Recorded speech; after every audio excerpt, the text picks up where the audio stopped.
Hello again and welcome back. This time we are going to talk about 500.16 incident response and business continuity management. And this is going to be a mouthful, to be honest. So a lot of information, and I hope you can bear with me. So if you can remember in the beginning of the program, I mentioned that we have to have a plan to ensure the availability of the information and information systems. So we talked about the business continuity and disaster recovery, or the BCDR plan. And another document that also goes along with that is the incident response plan. So all organizations should have an incident response plan that will cover all the incidents that might happen within the organization. So that could be cyber incidents, active assailant incidents, that could be sexual harassment incidents. But just to stay within the scope of this program, we are going to focus on cybersecurity incidents that should be included in your incident response or business continuity plans.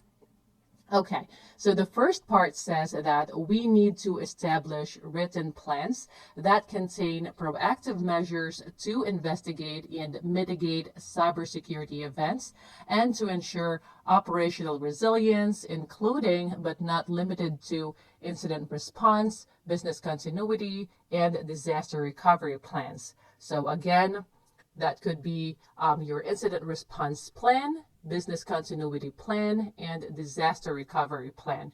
So for your incident response plan, you need to design it to enable prompt response to and recovery from any cybersecurity event materially affecting the confidentiality, integrity, or availability of your organization's information systems, or the continuing functionality of any aspect of your organization's business or operations.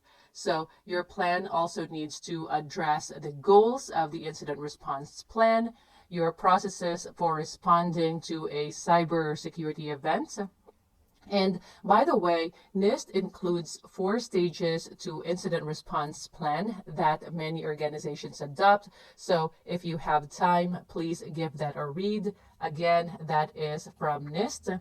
And we talked about some other publications that NIST also has.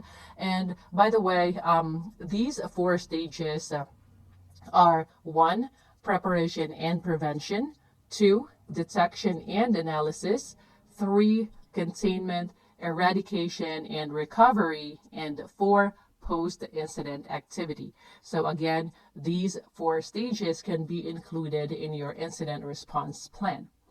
So another information to include in your IRP would be the roles, responsibilities, and all the levels of decision-making authority. So communication also is very important, whether that's external or internal, as well as information sharing. It is very important because we just don't want our users to be posting stuff on social media related to our cyber incident, especially if the information has not been verified. So you're going to make sure that your users understand that as well. And then we need to include information on the identification of requirements for the remediation of any identified weaknesses in our information systems and their associated controls. And then next, we need to include documentation and reporting regarding cybersecurity events and related incident response activities. And then you need to include information on your backup requirements. So when we're talking about that, so for example, how are you going to recover from your backups?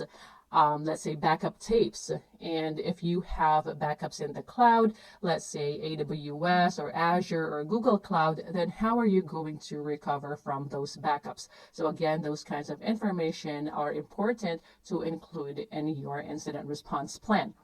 And then your root cause analysis that describes how and why the event occurred, what business impact it had, and what will be done to prevent a reoccurrence. So again, your root cause analysis is very important so that you can look back and analyze how and why the incident happened and what you can do to prevent that from happening again.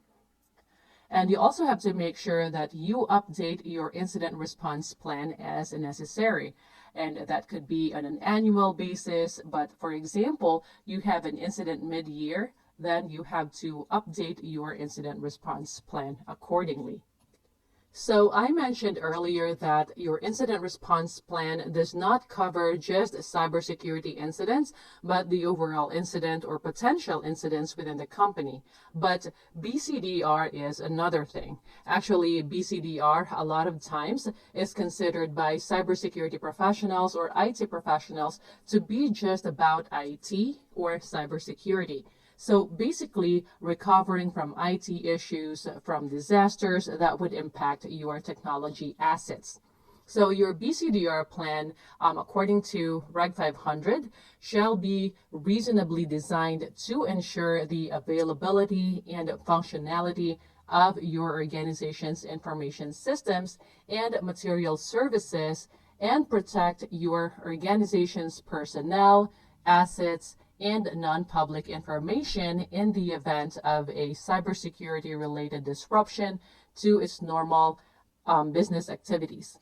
So you need to identify documents, data, facilities, infrastructure, services, personnel, and competencies essential to the continued operations of your organization's business. You also need to identify the supervisory personnel responsible for implementing each aspect of the BCDR plan and include a plan to communicate with essential persons in the event of a cybersecurity related disruptions to your business operations. And that could include employees, counterparties, regulatory authorities, third-party service providers, disaster recovery specialists, and even senior governing body, and any other persons essential to the recovery of documentation and data and the resumption of operations. And then you need to include also procedures for timely recovery of critical data and information systems and to resume operations as soon as reasonably possible following a cybersecurity related disruption to its normal business activities.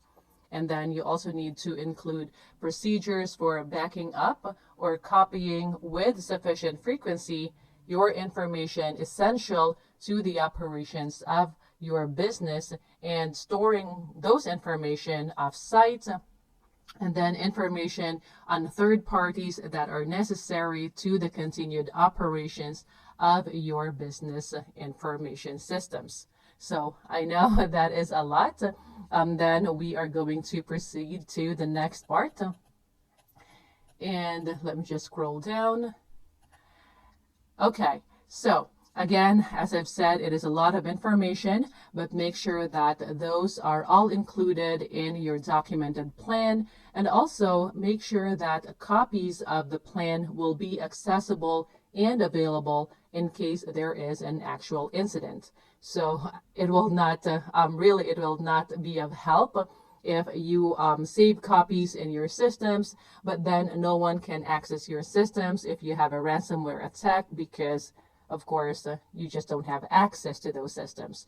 So it will just make sense if you printed hard copies and if you also give your employees or those that are involved in the actual incident response, you give them hard copies or printed copies, and that they secure that and protect those copies as well. And it is very important to also train your employees who are responsible for implementing the plans so they know and understand what their roles and responsibilities are. So then you need to test your plan at least on an annual basis. And in this case, a tabletop exercise will be the way to go because you can test the effectiveness of your plan without actually going through an actual incident. So you can just pretend that there is an incident and then test your plan, whether your plan is going to be sufficient or not, and if it includes everything you need to know in order to actually recover should an actual disaster or incident happens. So again, train your users, train your employees, let them acknowledge the plan, let them read the document, and make sure they understand their roles and responsibilities. So that will be it for this video. I will see you in the next lesson.